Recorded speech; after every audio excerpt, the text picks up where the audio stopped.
Hello, everyone, and welcome to the Edward Little Library Read Aloud of Two Can Keep a Secret by Karen M. McManus, read with permission from Random House Children's Books. It's Friday, so we're moving on to chapter 22. Happy Friday, everyone. So let's recap a little bit about what happened yesterday. Remember that the kids had went and saw Daisy and Declan in this really long kiss. And so they head to the nearest restaurant to kind of debrief what's happened. They talk about why Daisy and Declan would want to keep their relationship a secret. And everyone does agree that the town would certainly go crazy and would probably hate them for it. But Ellery has another theory. Ellery thinks that perhaps they've been dating and they have been a couple for much longer than everyone thinks. That maybe they were dating way back when Declan was dating Lacey, even before her murder. Declan is the only lead Ellery has, and she always returns to that true crime, thing about life. It's where it's always the boyfriend. So of course Declan is in there. However, she hasn't really dismissed Officer Rodriguez yet. So those are her theories. At the end of the chapter, Malcolm gets a text from his mother. His mom's pretty upset, of course, about all of this.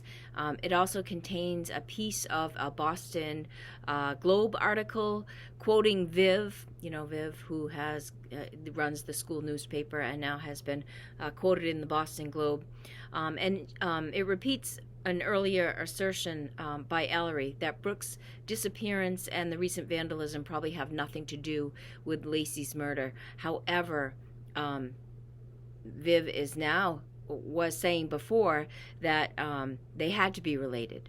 So she kind of changes her tune because first she's saying, yeah, they most definitely have to be related, and now she's quoted in the Boston press as saying they probably have nothing to do with each other. So why, the question is, has Viv suddenly changed her tune? So that's where we left off yesterday. Today we are starting on chapter 22, which is narrated by Ellery, and the date is Wednesday, October 2nd. It's the first week in October and starting to get dark earlier. But even if it weren't, Nana would insist on driving Ezra and me to our shift at Fright Farm after dinner. I don't bother reminding her that it's only a 10-minute walk as she plucks her keys from a hook next to her wall-mounted phone. Brooke has been missing for 4 days, and the entire town is on edge. Search parties all day and candlelight vigils at night. After 2 days of heated debate at school, homecoming is still on for Saturday, but without a court. I'm no longer technically a princess, which is fine, I guess, since I still don't have a date. The same few theories keep circulating: that Brooke ran away, that she's the victim of the Murderland killer, that one of the Kelly boys did something to her. Everything in Echo Ridge feels like a thick, bubbling mess that's about to boil over. Nana is silent on the ride over, clutching the steering wheel and driving 15 miles below the speed limit until we near the entrance. Then she pulls to the side of the road and says, "The House of Horrors closes at 11, right?" "Right. I'll be outside the gates at 11:05. That's 2 hours past her bedtime, but we don't argue. I told her earlier that Malcolm could give us a ride, and she insisted on picking us up anyway. I don't think she believes he's involved in Brooke's disappearance. She hasn't told us to stop hanging out with him, but she's not taking any chances, and I can't blame her. I'm a little surprised she's letting us go to work." Ezra and I climb out of the car and watch its taillights recede so slowly that a bicycle passes it. We're halfway through the gates when my phone rings with a familiar California number. I hold it up to Ezra. Sadie must have heard. It was only a matter of time. Brooke's disappearance has become national news, and Nana's been hanging up all week on reporters angling for a one-town, 3 missing-girls story. Hamilton House Rehabilitation Facility allegedly bans internet access, but since Sadie's already used her borrowed cell phone to check out Ezra's Instagram before FaceTiming us, she's obviously flouting that rule too. I slide to answer and press the phone to my ear. "Hi, Sadie." "Ellery, thank God you picked up." Her agitated voice crackles across the line. I just read about what's happening there.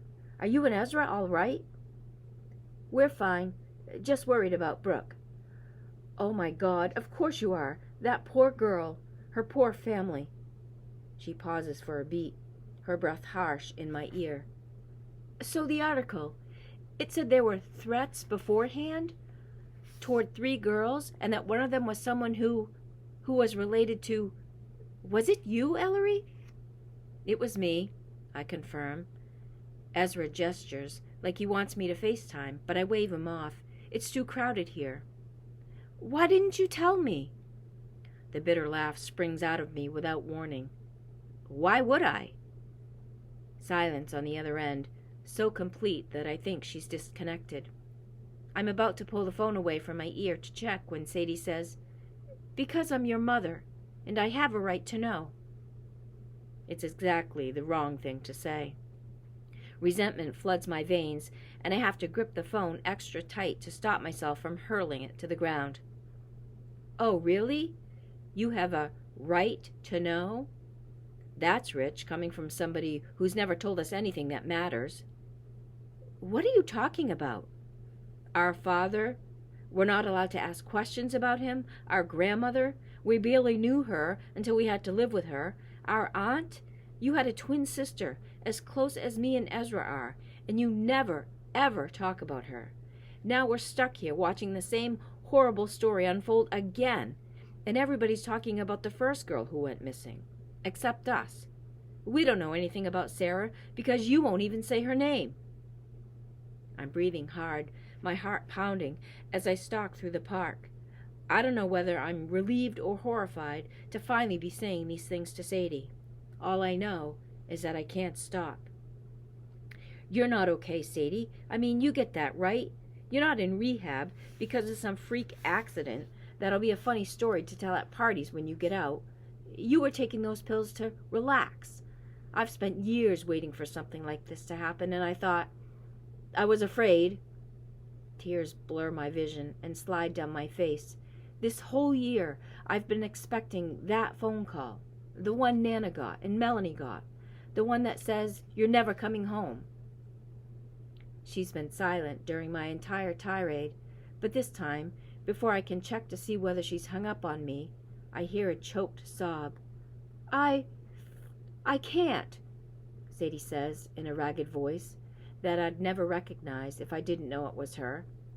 I can't talk about her. It kills me. I've wandered near the game section, and I have to plug my free ear against the noise of the park. Ezra stands a short distance away, his arms folded and his face grave. It's killing you not to, I say. She doesn't answer, and I squeeze my eyelids shut. I can't look at my brother right now. Sadie, I know, okay? I know exactly how you must feel. Me and Ezra both do.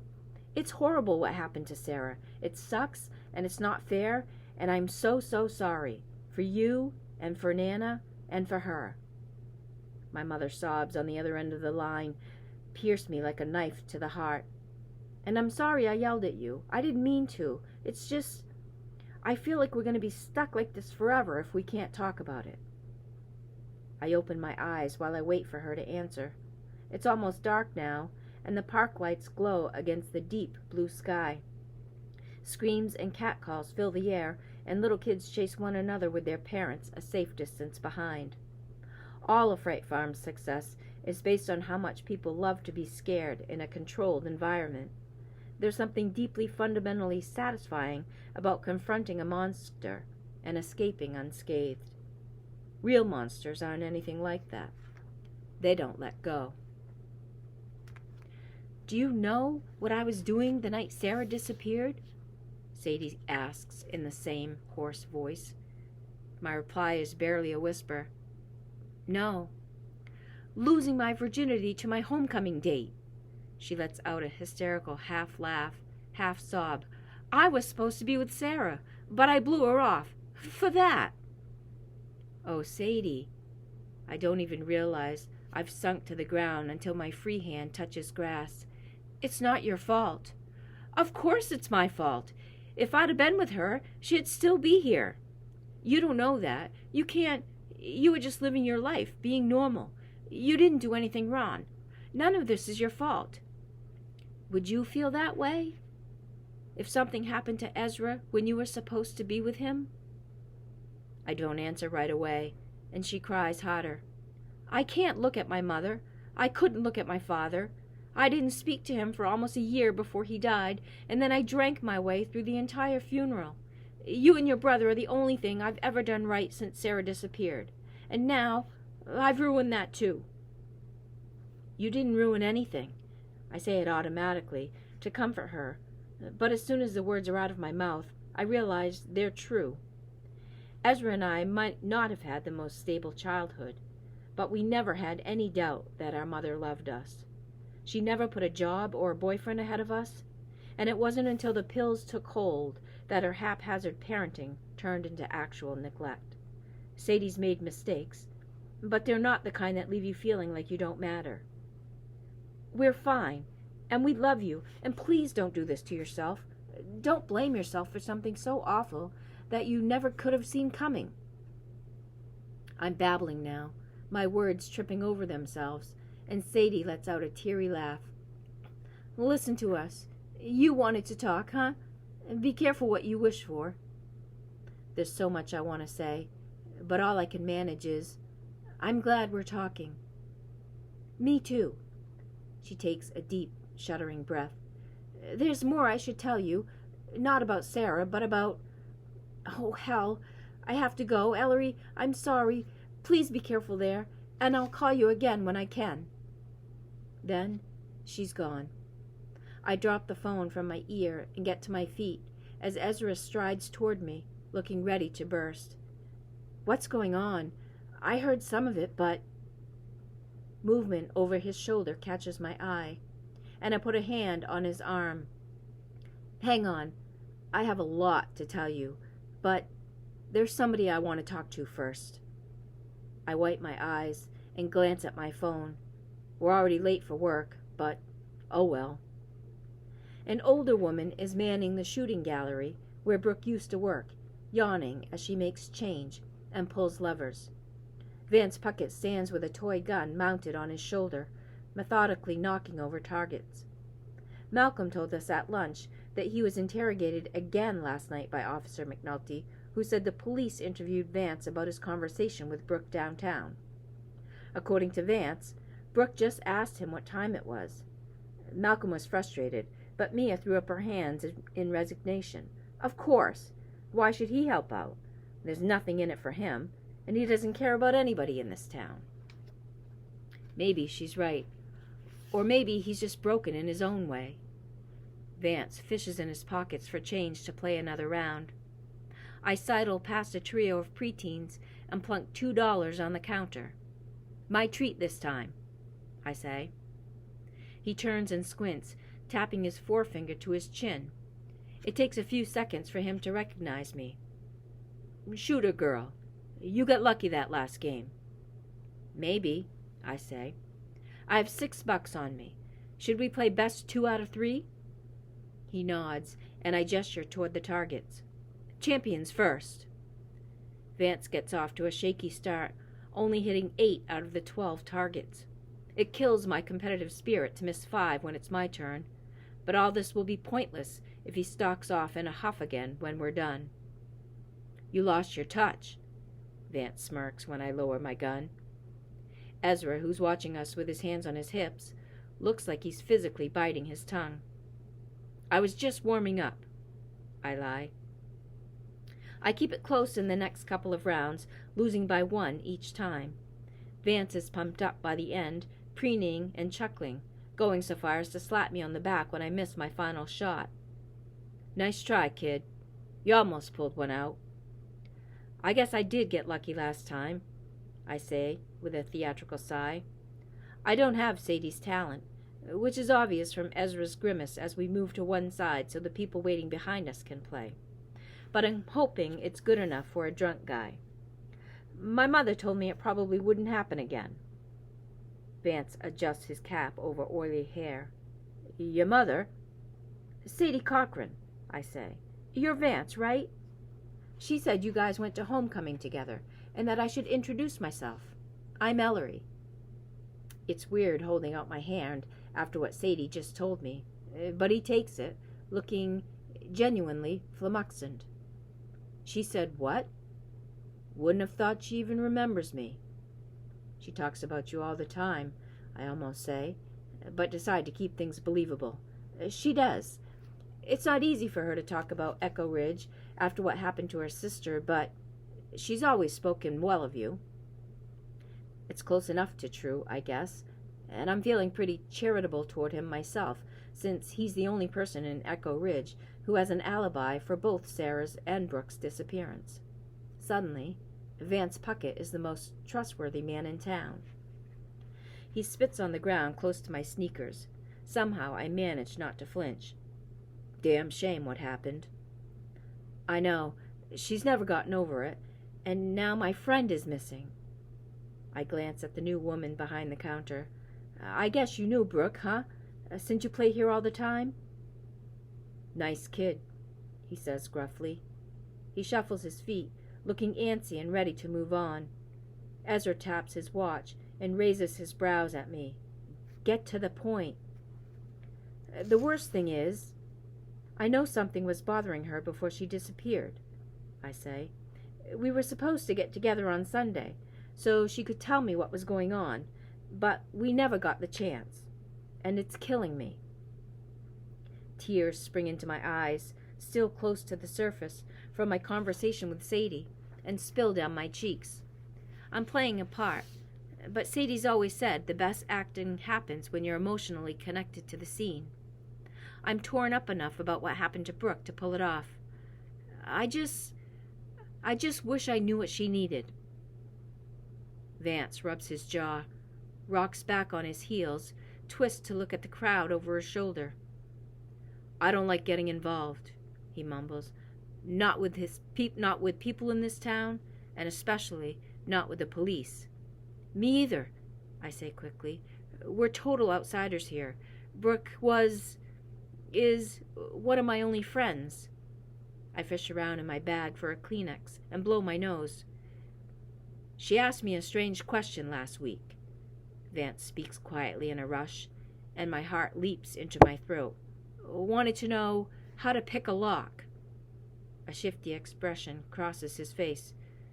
Not sure why she'd think I'd know. I told her to Google it, or watch a YouTube video or something, or just use a couple of paper clips. Paper clips? I ask. Vance swats at a hovering bug. Those work sometimes, so I'm told. Anyway, he meets my gaze, and I see a glimmer of something like kindness in his bloodshot eyes. That's a thing that was on her mind. So now you know. Thanks, I say, feeling a pinprick of shame for manipulating him. You have no idea how much that helps. Well, you tell your mother I said hello. He tips his baseball cap and shuffles past Ezra, who brings his hands together in a slow clap once Vance is out of hearing range. Well played, El, although that guy's never going to let you live down a loss. I know, I sighed, digging for another Kleenex to dry my still damp cheeks. As I watch Vance melt into the crowd, a prickle of excitement works its way up my spine. Did you hear what he said, though? He told Brooke to pick a lock with paper clips. Yeah? So? So that's what she was holding in the House of Horrors office, remember? A straightened paperclip. I took it from her. She said something like, "This is harder than he said it would be." My voice climbs with anticipation, and I force it back down. She was trying to pick a lock right then and there, and we interrupted her. The desk, maybe? Ezra wonders.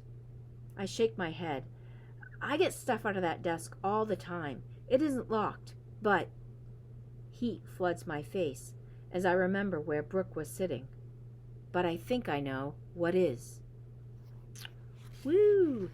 And that's the end of chapter 22 Thanks for joining in today. We'll be right back here again on Monday afternoon at 3 o'clock. Hope you can listen in again. We will continue on with chapter 23.